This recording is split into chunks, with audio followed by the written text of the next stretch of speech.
was going into this realm of like startups or incubators, something you were going into college with that tenacity? I had no idea about the startup world, the ecosystem, entrepreneurship in general. I was just doing everything, president of a society, head of socials for another one, played on various sports teams. I worked different jobs, did loads of traveling. 99% of all businesses in the UK are made up of small and medium enterprises, and people never consider that as an opportunity. They just consider these big banks, big consulting firms, any of the big names of finance. What made you get that conviction to join Redwood? I wanted to just keep trying new things. I love these guys so much. So many people had this inclination to want to do more. We want to make it as easy as possible for young builders to execute in London. We don't take any equity and we don't charge any fees. We just want to help people get this spark.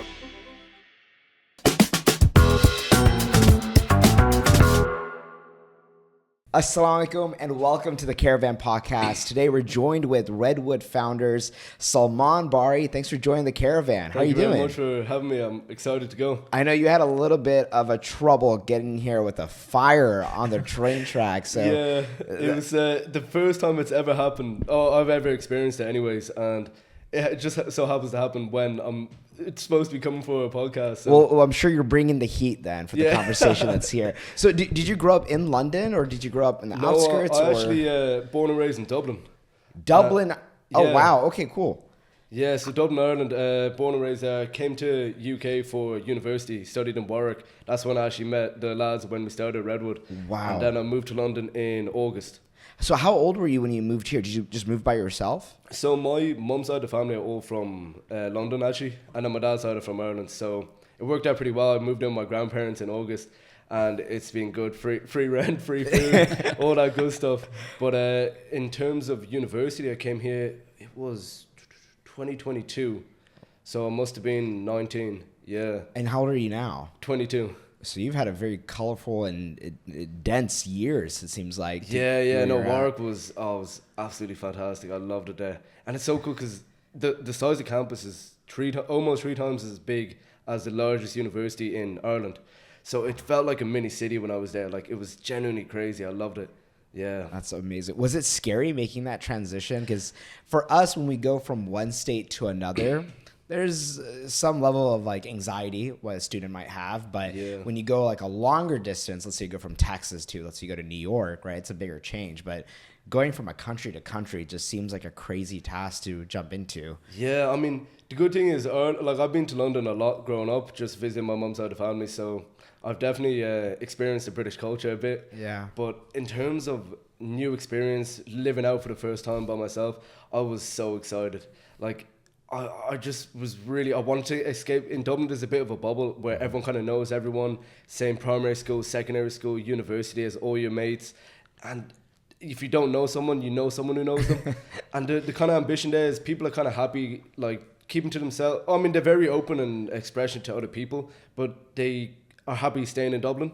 So me making a decision to move to UK for university, I was the only person in all my network of friends, family, etc., who actually went abroad for university. So I just had like the biggest grin on my face. I was this happy-go-lucky fella walking around campus. Oh, nice to meet you.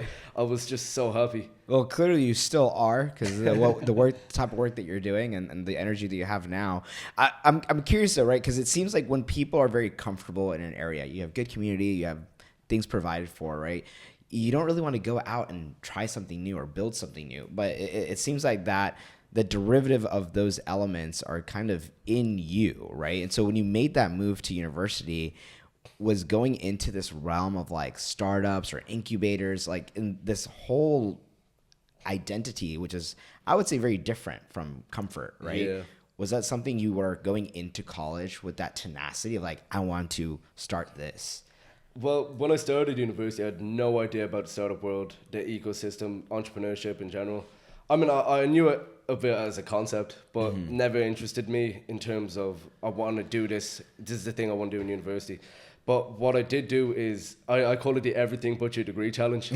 I was like president of a society, head of socials for another one, played on various sports teams. I like worked different jobs, did loads of traveling. I was just doing everything, but like, and people would be surprised. Like my mates would be surprised when they see me at lectures. So no one diagnosed you with ADD or anything like that. oh no, no, yeah. I mean, this one, who is it? Yeah. But yeah, so I think me wanting to do everything and try out everything led me naturally to.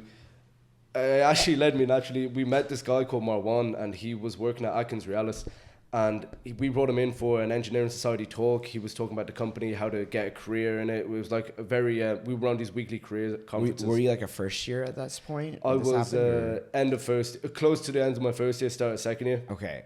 And he really liked me. He said, look, you have a great personality.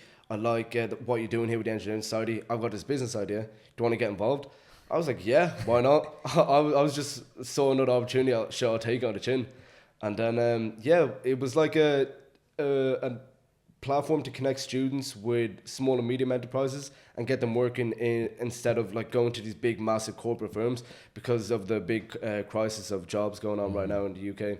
And also, he read me a really cool fact that made me want to join it even further, was that 99% of all businesses in the UK, actually over 99%, are made up of small and medium enterprises, and people never consider that as an opportunity. They just consider these big banks, big consulting firms, any of the big names in finance. So then, can you explain that further, like just to break it down, like what that means? Yeah. So, like the ecosystem the of 99%. Yeah. Oh yeah, sure. Yeah. So, like, I mean, we see the big names in central London of like HSBC, Santander, MBB, Big Four, etc.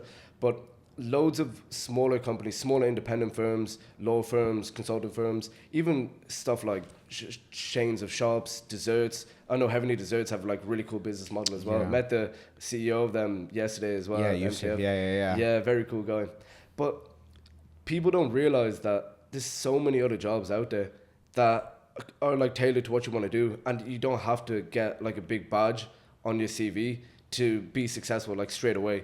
A lot of people work up towards that, you know. It doesn't happen.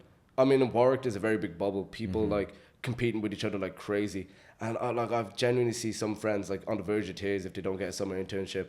So not only did we want to get people experience in small and medium enterprises, we just wanted to show them that the world isn't this bubble of massive companies. You can go into other companies, get some cool experience. You might even enjoy it more because you have a lot more agency. You're a lot closer to, excuse me, a lot closer to the founder, a lot closer to whatever C-suite of people you're working with.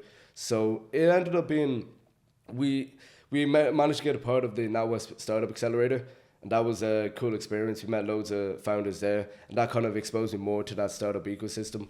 But the actual placements that we did we actually used the startup founders on the Accelerator program to connect students with those people. But the only problem is no matter how much we expose these students to the small and medium enterprises, they just didn't give good work. As soon as the summer ended, they just got on the CV, sacked them off completely. And it was a bit annoying because some of these people are like running their first businesses and they want to really take this forward. They see these students as potentially a long-term business partner. You never know. And yeah, the students, it was just either bad work or poor mindset, completely sacked them off. So it was quite unsuccessful. So then we strategically pivoted. And then that's kind of leads me into how I founded. I didn't found Redwood. I joined the Redwood team very early on. But yeah, I'll let you. I've been talking for a while. No. That's the point. That's the point.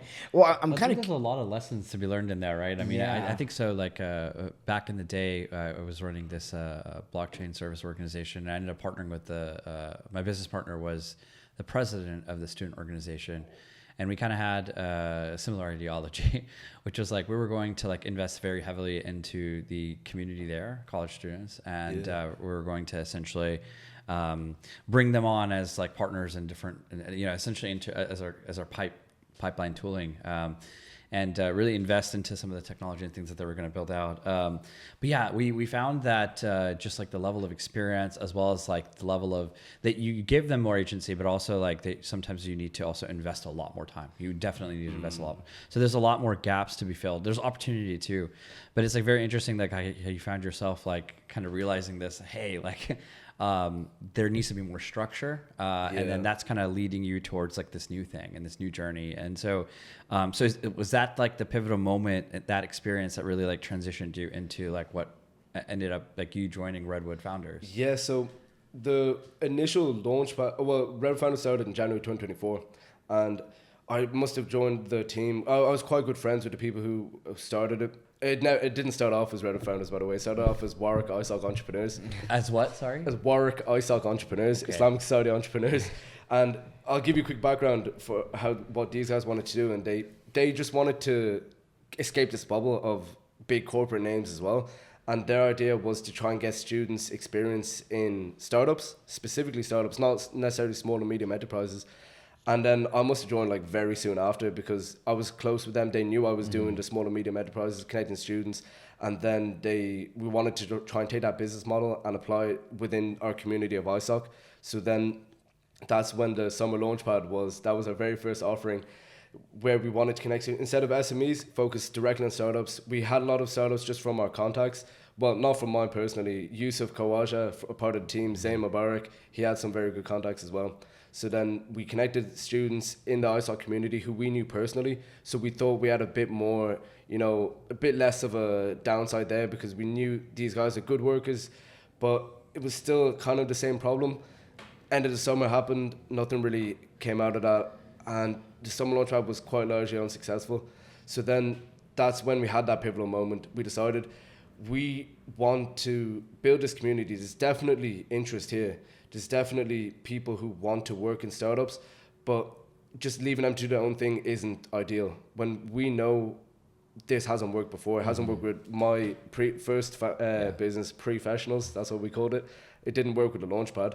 So we're going to try owning everything ourselves. And that's how we came to After Hours. That was our first batch last year. And that's basically, we host the build sessions. We give you the mentors. We give you the demo day, the resources to be able to build. The entire infrastructure is kind of everything, like the structural components. Yeah. So can we back up to Summer Launchpad a little bit? Because I do want to talk a little bit about what was that in comparison. So the ideal state where you guys are right now, it sounds like a lot more structure, a lot more organization, and just like intentionality around every nook and cranny of what the program can offer.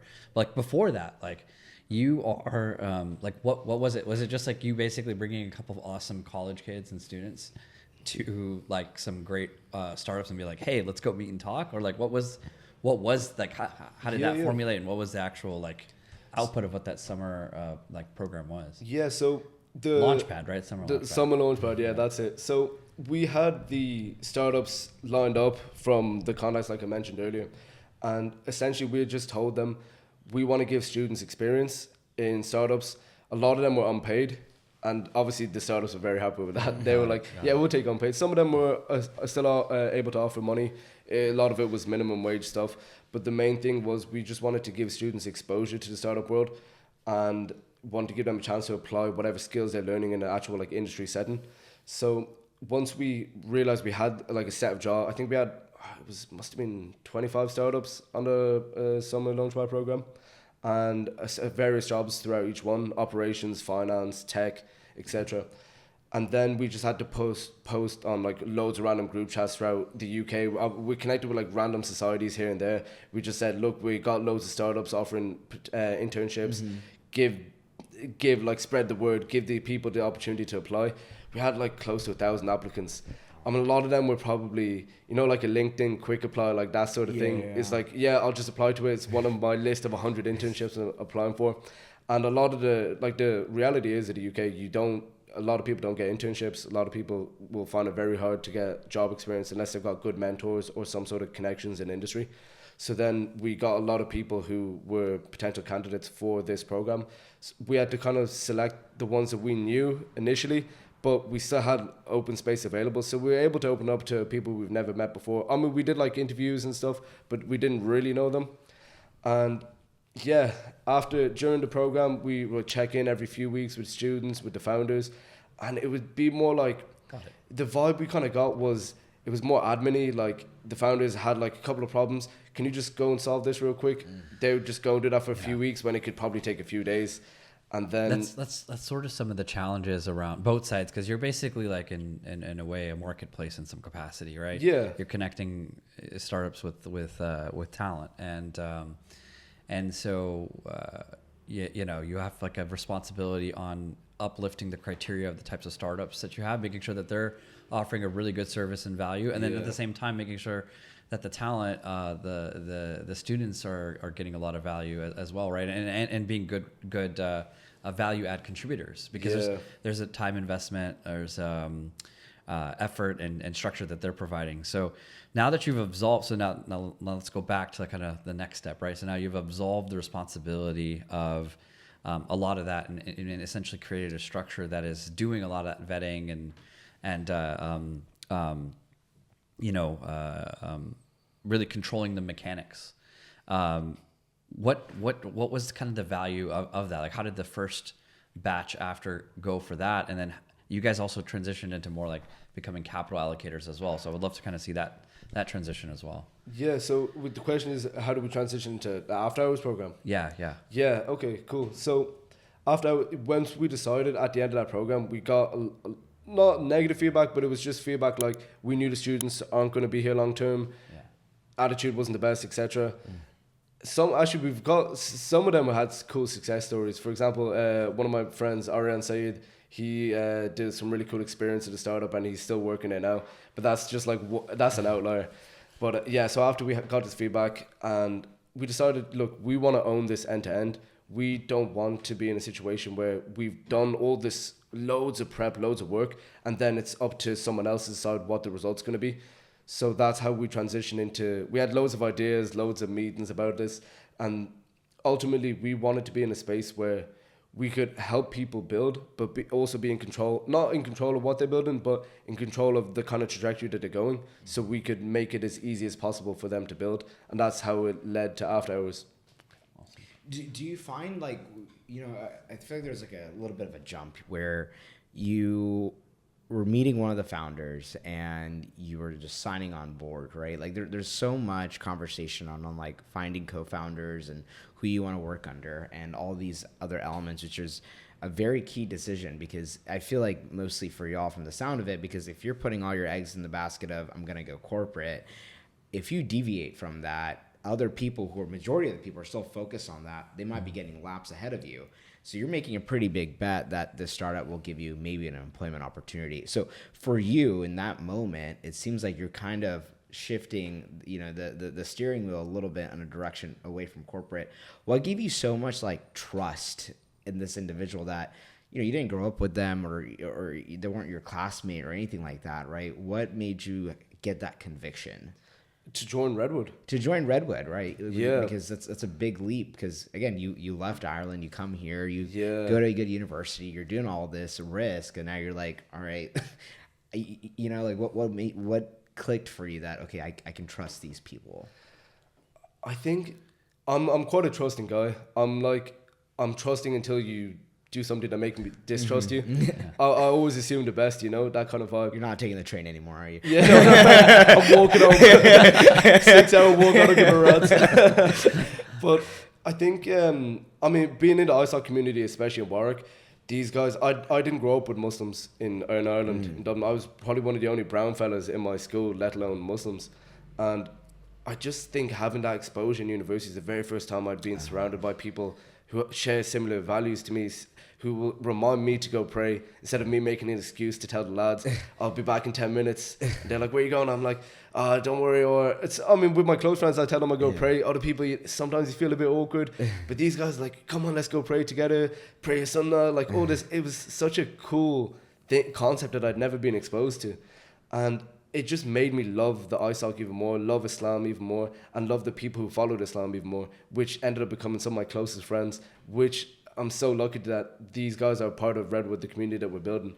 So when they asked me if I wanted to get involved, for me it was a no-brainer. The first reason is I wanted to just keep trying new things. Second reason, I love these guys so much. These are genuinely people who I could see myself being friends with for the rest of this life and inshallah the next life. Inshallah. And once we kind of got going, it was also we didn't sack off corporate side completely. Like all of us joined corporate jobs with the intention of trying to transition into some sort of startup in the future. Some of us have already, and it was good. Like we could work on this on the side. We could try to gauge interest in the community to see if anyone else wants to do it. I guess if no one else was really interested in the startup world or ecosystem, it probably would have fizzled out pretty quickly. But the fact that so many people had this inclination to want to do more, people I don't think are built to sit at a desk and be like slaving away for some corporate job at 12 hours a day. So when we like highlight this opportunity of you can actually do your own thing in the future, you can have more cash, you can have more time for family, etc. Just all these like basic things that you'd want out of life. It made like so much sense, and it clicked with a lot of people, resonated with a lot of people. And it was just, we needed to get this from, I guess, this ambition, this like small fire spark that we made into a tangible product that we could provide for people to actually go and do the things that they want to do, not just do like a half-hours kind of, let's see if they get a bit of experience, if they like it, they don't like it, kind of that. And then that's how we slowly transitioned from this after hours, from this Launchpad into after hours. And I guess the focus and key demographic for us as well with Redwood is young builders. Initially it was students because we were students, but we realized as well loads of people will join the corporate jobs and still have this inclination and this fire. It still hasn't burnt out yet. So we're like, all right, we're just going to focus blanket all young builders in the UK who want to get involved. That could be students. We've had people in secondary school. We've had people working mid-20s, still in corporate jobs. It doesn't matter. Like, we just want to help people get this spark, turn it from an idea in their mind to something tangible. So when it was, what was the previous name for Redwood Founders? Was it? Warwick Entrepreneurs. Okay, so were you guys always open to like everybody? Is that always the concept? Yeah, I mean, initially we just wanted to see what it was like in our own community. Yeah. So that being like Muslim community. Yeah, the Islamic community, Yeah. because we were all from ISOC. Right. Whether involved in events or part of the exec team, we were involved in ISOC in some capacity, and after seeing how many people were so interested, we had like one speaker event, like introduction into entrepreneurship. And so it was ram-packed with people. And then the ideas, people were, these guys were like spewing after, what about this? What about this? We had a great talk. We had it with Atif Yaqub. He's a very notable founder in the community as well. Very, very cool guy. And we realized we shouldn't also focus on just Muslims, because the greatest founders or greatest inventors of all time, whether they be Muslim or not, their vision was to help everyone, not just help one specific demographic. For example, one of the founding fathers of maths, the name slipped my mind, but you know the name algorithm, like it came from Al-Ghazil or something like that. Yeah, something algebra like that. stands. Yeah. The intention wasn't to let me just help my specific community or the Muslim community with maths or with advancing this nature of science. Let's help everyone. And by helping everyone, it's great dawah for non-Muslims. It's great opportunity to build upon that work as well. Because if you're done something that benefits many people, everyone else will hop on it and then make that better. And then it's just literally I was about to say aura farming. It's like what's the word? Sadaqah farming? No. Barakah farming. Yeah. It's great. All those are accepted. Yeah. Inshallah. All of the above. To correct it, Muhammad ibn Musa al-Khwarazmi. I'm going to get roasted, but I just want to correct myself. Persian mathematician and scholar at the House of Wisdom in Baghdad. He's actually in Assassin's Creed. I don't know if you guys played Mirage, but you can actually interact with him, which is pretty cool. Whoa. I'm kind of curious though, because I think it's incredible that you guys made this transition. But was that a hard decision? Like, was there ever any pushback from the community or anything like that? Or I mean, it wasn't really any push, and it wasn't a hard transition. It just made sense for us. We want to be for everyone. Right. And there's so much we can learn from non-Muslim founders, non-Muslim builders. So much we can teach them as well. So much we can spread about ourselves, about Islam. It is quite a negative, not in all places in the UK, but in some places definitely a negative portrayal of Islam and how Muslims are. Especially you see anyone with a beard, just automatically just avoid them. There's like all these negative portrayals that we want to make better. Like, we've got evidently Muslim people as at the forefront of the startup ecosystem, working in big companies, working in small Series A pre-seed companies that are doing great things. And now the mindset or the shift in mindset is that this is a cool builder, not this is a Muslim builder. So I mean, obviously it's good. We still want to spread Islam, spread I guess dawah through our character. Exactly. Yeah. But I don't think we need to necessarily be, we're Islamic, join us because we're Islamic, join us because we're a cool community of young builders. That's what we want to be. And we also happen to be run by Muslims as well. Right. No, I think that's going back to a lot of how like Islam spread right through trade. You know, I think I spent a good amount of time in Indonesia, and during my time there, I learned a lot about the spice trade and how Yemeni traders came through and how Islam spread was just doing business, right? And how about that? A concept of they really liked how the Yemeni Muslims did business, and they're like, well, this is just kind of how we do it because our faith tells us.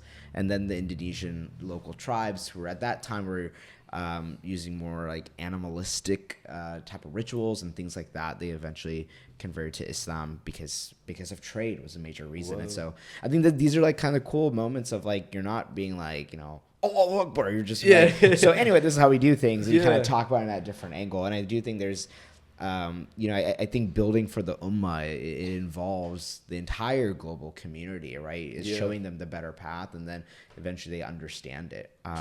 Was that exciting for you? Because I think sometimes we do get into echo chambers in Muslim communities or groups, at least I think everywhere, I would say, where people are only building for themselves and they are not taking the step to think about, well, how can we serve everyone, right? Was that like, how was it? Was that really exciting? Was that different from what you've experienced growing up? Because you're much younger than us, but was that always the norm, or was that kind of a new territory? Yeah, I think, well, for me, in this building space, I've only got a kind of exposure to it from 2024, 2025 onwards. So I hadn't really seen what people were building before that, who were they building for. I just kind of been exposed to this corporate side of things. I've got some of my family members have run their own like clothes shops, shoe shops and stuff. So I guess that's like a more pure form of entrepreneurship. But it was more like, we need to run this shop to provide for our family, and that was just kind of it. So seeing this kind of shift in, I guess, I mean, I'm trying to think now. There wasn't really, for us, it wasn't really a shift in let's provide for the Muslims initially. It was, we just want to see what we just kind of go with the flow. Let's see how people resonate. So when it comes to like community organizing and things like that, right? In like non-Muslim spaces, it's always like, alcohol and XYZ, right? But all these things take a decent amount of capital to invest into like organizing these events, these after hours and things like that. How did you guys navigate that? Did you guys go in, because you were mentioning you guys were working corporate jobs on the side as well, right? And doing this, were you guys kind of self-funding this? Did you guys get sponsors? So, it's a very good question, because a lot of people ask, how do Redwood fund? How do we fund our events? How do we fund our office spaces and mentors, etc.? And alhamdulillah, we've just been so blessed with the people in our community have been able to provide us office spaces, being able to provide free mentorship and free credits for whatever it's Lovable, 11 Labs, etc. I think a lot of people who are successful entrepreneurs want to give back and help the community, especially help the grassroots, because they probably, we've got feedback from them saying that they would have loved if they had some sort of mentorship or guidance when they were our age. So they wanted to invest in something and give back, but they didn't have anything to do with it. So we felt like we had to create this vehicle that had enough value that they could see, and they could give us the money and be happy that the money has been gone and they've sent it off with good intention, and we're going to take that money and use it with the best of intentions and help people. So a lot of the money that we get is from people in the community, from successful founders who just give us money knowing that they're not going to get some sort of tangible return. And are these Muslims and non-Muslims? Yeah, both. Yeah. So, we have done like quite a lot. Like, for example, Dean Developers gave us our first batch of money last year, for our first batch, I should say. And now we're working with Aziz, Curate, and a lot of other people that I probably should be mentioned now, but I just can't remember off the top of my head. But thank you to everyone who's given us cash. And our Chief Yaqub as well. He was one of the very first investors, I guess. It's like an Oscar speech, you know? Yeah, I got to thank everyone. Mom! Everyone, you gave me a tenner, thank you. But anyone who gives money knows that we don't take any of the cash for ourselves, but we literally take any sort of, I was about to say profits, but it's not profits, any sort of money that we've raised and put it straight into the batch. And what's been amazing as well, we've been so blessed that we've managed to get, especially this year, office spaces for free for 8 weeks, and that's with Hawken Offices. It's a guy called Ollie Kingshot. He's such a cool guy.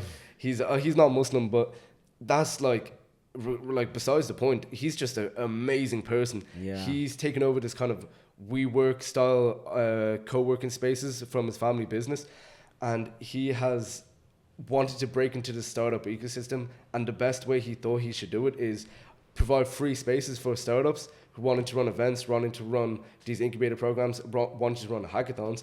I think he told me, I met him the other day because we had an event at one of his offices, and it was something like crazy. I think every weekend since February, he's run a hackathon for free. Wow. So he's really got his foot in the door, and he's such like a cool, like hip, like down to earth kind of guy as well.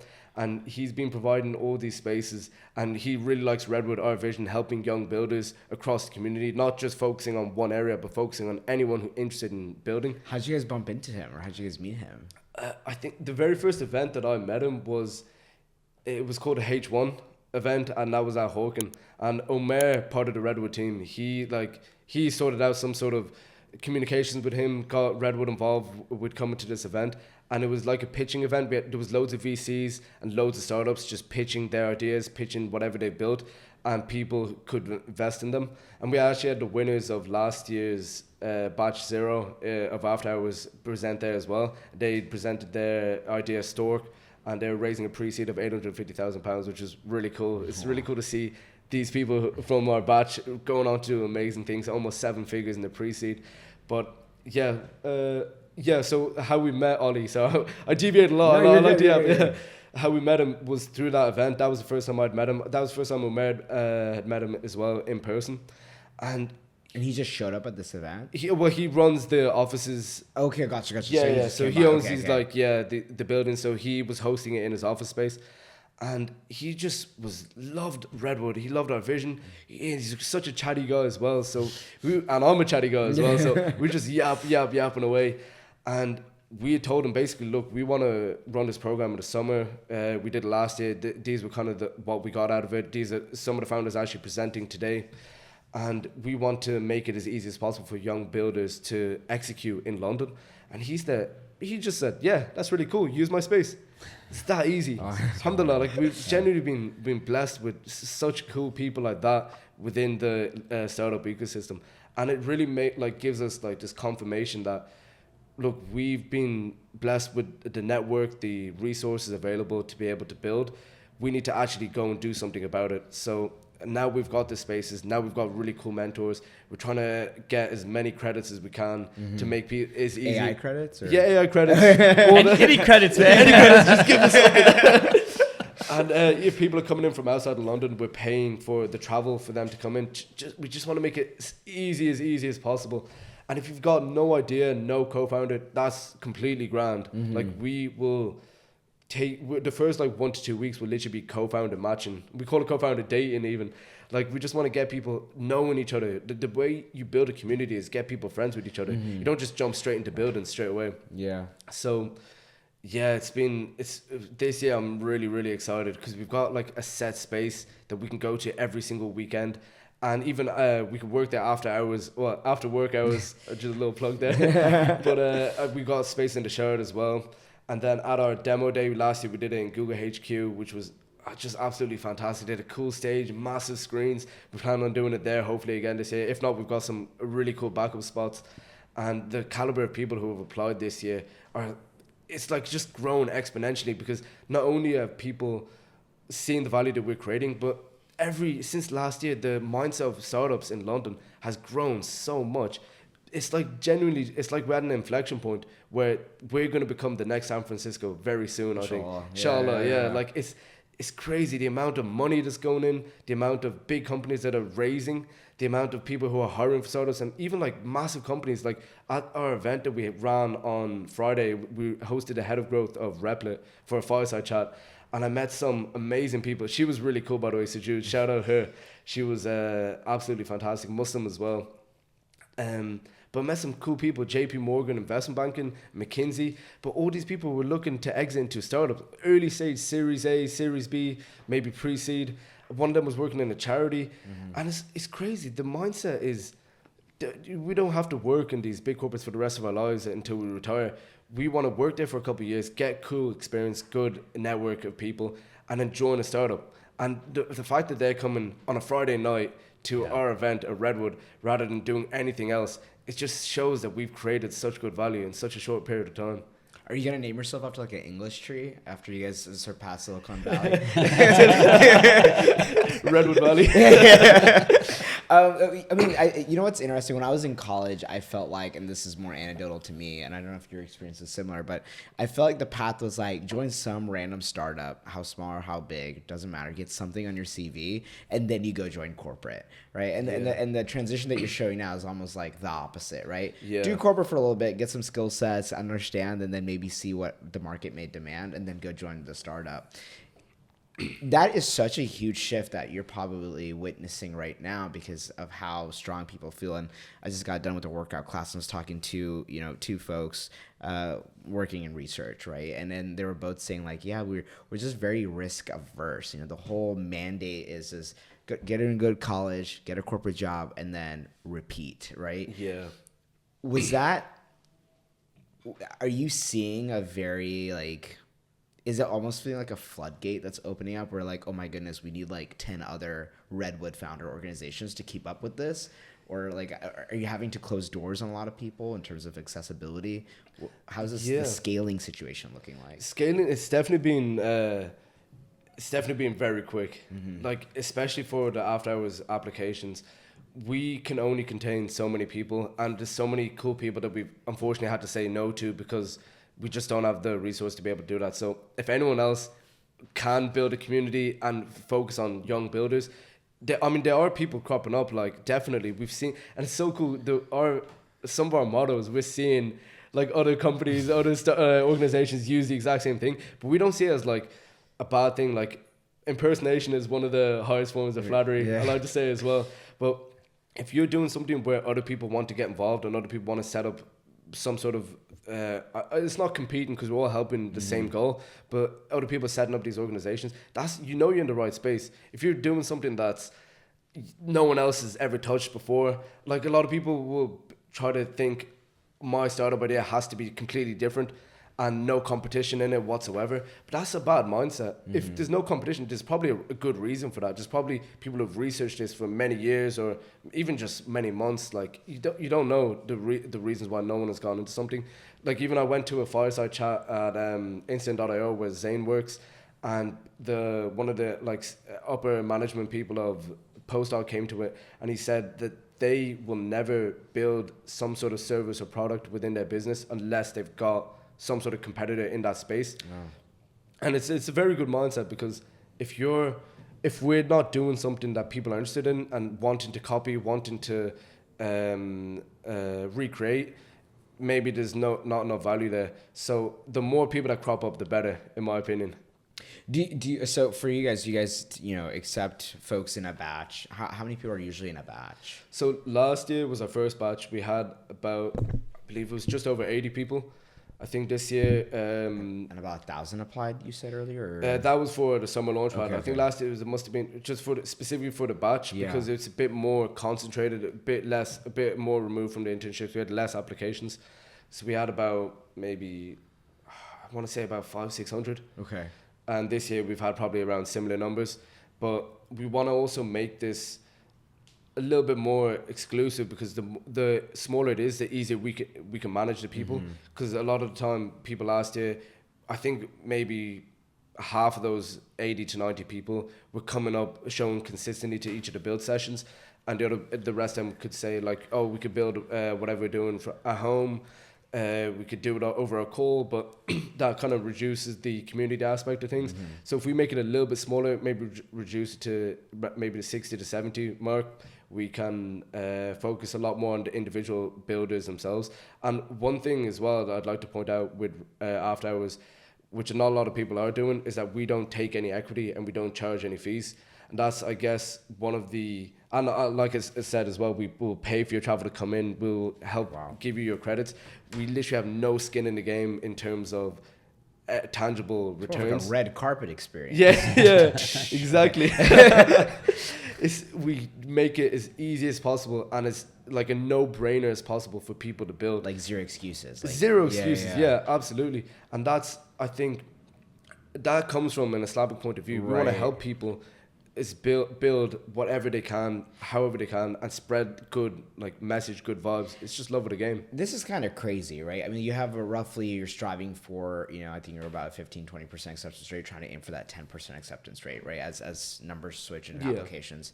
But you're giving, again, doubling down on this, a red carpet experience. Like once you're in, we're going to make sure you get to the finish line, right? But I feel like and this may be my lack of knowledge here, but I feel like that's very untraditional, right? In these type of situations, like, sometimes we're like, well, I want my slice of pie, right? Like I'll take 1%, 7%, whatever it is. So it's to me, it sounds like too good to be true, right? Yeah. So is it purely like handled and managed by, good actors of like supporters who are pitching in and supporting and donating to allow these future founders this opportunity? Or is there or is it just betting on the fact that once these founders go through that, once they make it, hopefully they'll pitch back into the system so future builders can also do it? So it's almost like a cyclical. Yeah, I mean, the people that are part of our batch, they don't know who is giving us the money. Okay, we don't want to we want to have in their mind, you building for yourself, for the community. Don't worry about anything else. We want to clear all these doubts and concerns you may have. And in this day and age, if something's too good to be true, it's most likely is because it is. But we genuinely have created so much value, and I think it stems from the people who we work with at Redwood. The team is amazing, genuinely. We all have the same mindset of giving first. We just want to always help, gatekeep absolutely nothing, and it's always been it's a genuine community. Genuine community, and once we create this value, people will want to get more involved and people want to help out more. And that's, I guess, a conversation for later stage, whatever people may get in contact with us. But we're not focusing on that. We're literally focusing on how can we get this person from, I have an interest in entrepreneurship, to building amazing, cool, whatever products, services. And I guess from a point of view of what can we see out of that, we just will find if someone goes on to do amazing things, we don't expect them to give us money or equity in whatever they built, but just the fact that they could say, we went through After Hours, they helped us shift our mindset. Yeah, they helped us become this builder, who we are today, help feed those grassroots. We just think that that's an amazing thing, and that's a great way to spread our message. And I was talking to Zayn and Omer about this the other day. We really believe that if we're not doing Redwood in order to get closer to Allah, then it really is no point in Redwood. That's the ultimate goal, is to get closer to our religion as well, and to spread whatever goodness we can. Not can we get certain equity in these successful startups, not can we get a little bit of money if they do well. If people want to give us money, we're not going to say no. Right. But that's never been our mindset. And the fact that the people I work with really share those values, it's just, alhamdulillah, it's so blessed to be surrounded by these people. Well, this is a really great model, right? Because I think when you have really passionate people doing something, for the sake of Allah, right? What does it take to run a ship like this? How much do you need in donations and sponsorship? So, if somebody, let's say in Malaysia or in India, right, wanted to start this a similar structure, or wanted to do this, sometimes wanting to create these communities feel like such a far out, a crazy goal, right? But you guys were just some, I don't want to say regular people, but very passionate people that did the traditional route and were maintaining it, but you're able to create an incredible atmosphere for future builders, right? Does it cost like, you know, in my mind, I feel like people always think it's going to cost, you know, $500,000 a year to run something like this. Is it that high? Is it lower? Like, where does it land?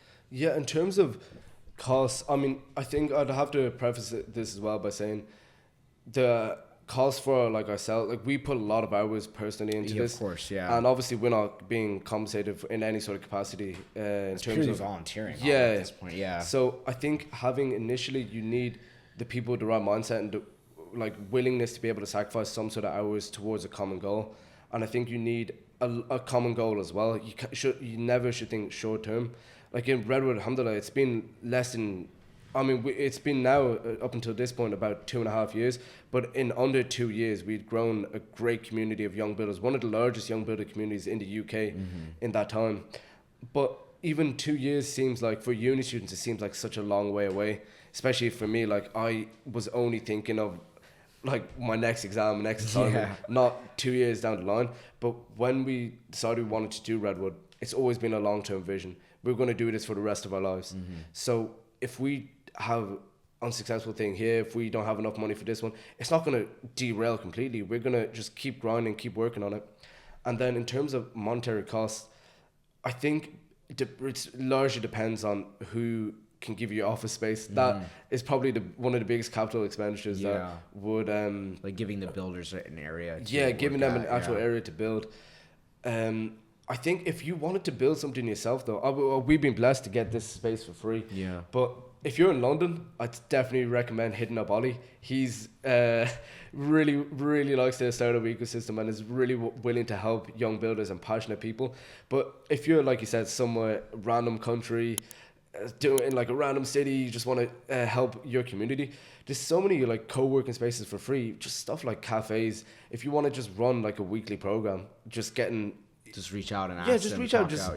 Can I just book out a space? These people buy your coffee, chocolates, pastries, whatever. I think it needs to just be simple. Like just work on it and just do it like slowly. Just take it like session by session, week by week. It doesn't. People have this like, I guess, like instant need for dopamine. They need this instant gratification that if it doesn't happen within 6 months, I need to just pivot out of this and go into something else. Just think long term. Like I think I read a stat, I think it was today or yesterday, the average founder in the UK is 36 years old. People don't realize 36 is, especially from a young builder's point of view, or like if you're not a young builder, you just think 36 is kind of like, it's quite a while away. I've got... For some of us. It's not that far away. No, but I mean, like, from a early 20-year-old builder, I mean, it's almost half your life away, relatively speaking. But they don't realize it's almost half your life away. You've got that much time to build. You don't need to complete your life by 25 years old. Right. You don't need to raise this. And obviously, we see on social media the success stories. I've just raised 20 million, I've dropped out of university, I'm 25, I'm 22 years old, 20 years old, 19, I've made it into YC. Obviously, we're going to hear those stories on social media, but that's the 0.01% of people. They're not the average builder. I mean, Colonel Sanders was in the 70s, right? Good old KFC. So, I mean, you know, we talked about that 99%, you know, statistics, which is, again, insane, right? In a good way, I think, in my opinion. When it comes to the folks that come through, is it always like an isolation of like tech people, or could it be like restaurateurs, or maybe someone who wants to start like a dry cleaning business, right? Like a lot of non-traditional stuff that may not be, you know, hot and sexy, but it's still a very lucrative business if done well, right? Yeah. So are you guys open to everyone like that, or is it isolated in certain chambers? We open to absolutely anyone and anything that's ambitious and wants to build. I think the nature of who we attract are people wanting to build these kind of software products or some sort of SaaS in some sort of capacity. But like, for example, this year, 50% of our batch that we haven't finalized the numbers just yet, but so far it's looking about 50-50 our technical versus non-technical. And whatever we get out of that, I think will be really, really interesting to see, because obviously technical people are going to more lean towards, let's focus on whatever software we can build, whatever product we can build as a result of this software. But non-technical people will come with that other mindset. Maybe we can change this industry, revolutionize this. So the nature of who we attract, it's going to be more focusing towards these non-traditional non-brick and mortar businesses. But I would love to see more brick and mortar style businesses, because they're like, people don't realize, especially young builders, they're the like cool, they're the fun things. You get to go meet people selling every day, importing, exporting. For me personally, I'd love to do some sort of brick and mortar business in the future. Yeah, but I think to answer your question, definitely more on the software side, but I definitely would love to see more the other side of things as well. What's like the average age that like comes through Redwood? Is it mostly just college students, or have you had like older people that found their way there too? I mean, off the top of my head, I think the average age is probably ranges between 20 to 25. Mm-hmm. We've obviously got older people, younger people, but that's probably the more average age. Yeah. What's like kind of been your favorite thing like in this journey that's, you know, very non-traditional, right? Like what's been like, what makes you really love the work that you do at Redwood Founders? Because clearly, I mean, not clearly, but like it's not the money, right? And I think when people think about business or starting a business, money is always a part of that equation, right? Yeah. But for y'all, that's not really the case. What is it that really propels you to be like, I love showing up for this, even on a busy day? It's a good question, because I question myself as well. Like, I'm thinking in my head right now, I can't wait for every single weekend for the next 8 weeks of the batch. I can't wait to build. I can't wait to just meet people. And then because I also love to travel. I want to go home, spend time with family in Dublin as well. But there's something in me that just, I can't wait to block out my whole summer just to build with these people. And it's definitely interesting because I'm getting nothing.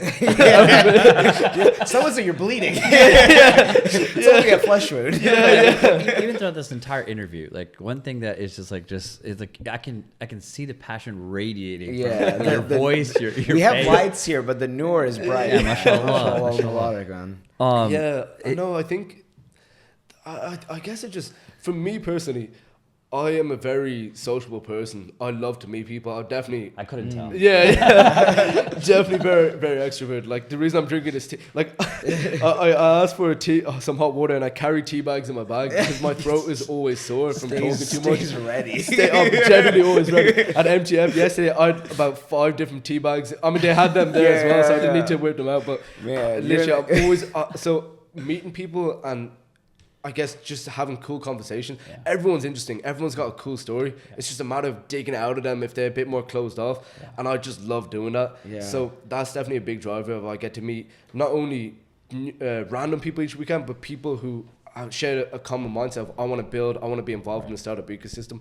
And I think another big driver for me personally is I know what I want to do later on in life. I want to run my own startup or business, and I want to have that for a number of reasons, to have good, so I can spend time with my family. I can spend time doing what I want to actually feel passionate about. Whether it's building something to help someone else, whether it's importing, exporting, it's something that involves me having agency and wanting, and not like slaving away for someone else, being told when I have to work. I think in the corporate world, working after your usual work hours is seen as a bad thing, but in the startup world, the mindset is, this is really cool. You are so passionate about this idea that you get to work longer hours for it. So me and my long-term goals of what I want to achieve, I know everything that I do now with Redwood is going to help those long-term goals. So I don't see it as a burden. I see it as an opportunity. So I'm assuming the rest of the lads on the team probably, and women on the team, not just lads. Lads in Ireland's a bit of a gender neutral pronoun, but we have y'all for that one. Y'all, y'all on the team. I'm assuming they got some sort of similar mindset. They know it's going to help our future goals. Yeah. They know we get to meet cool people every single week. And I can't wait. This batch, especially last year, I wasn't around a lot for the batch. I was either traveling or back in Dublin. So the fact that I'm in London and I get to be around these people all the time, I can't wait. Yeah.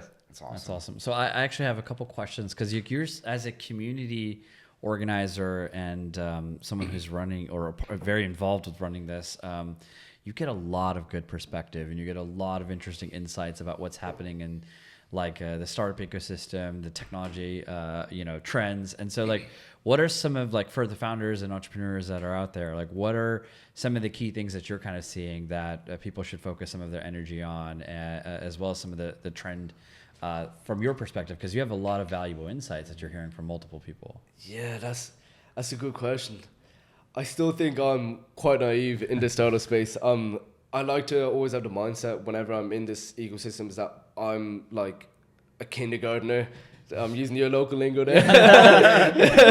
I'm like literally someone who's got no knowledge, and I just want to soak up as much as I can and learn, because there is so much I can learn.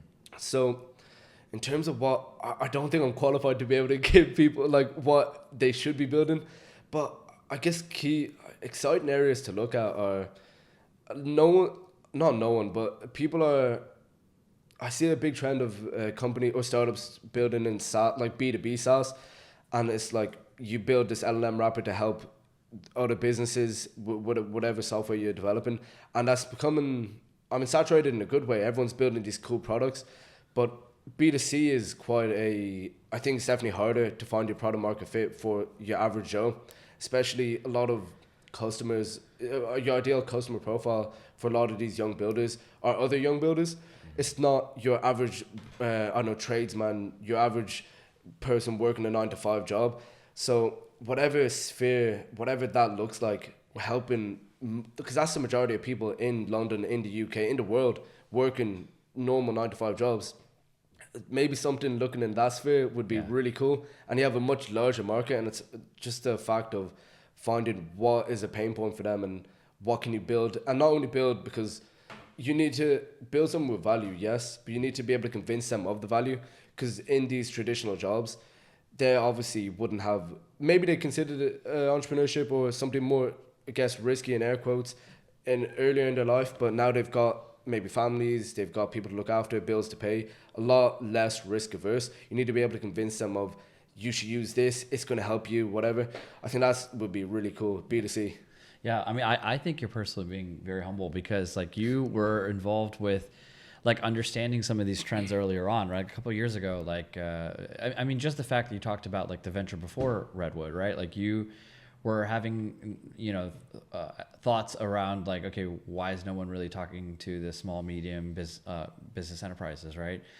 That is like a major trend right now, right? Especially with accessibility around AI and like the proliferation of like many entrepreneurial ventures that people are trying to act on.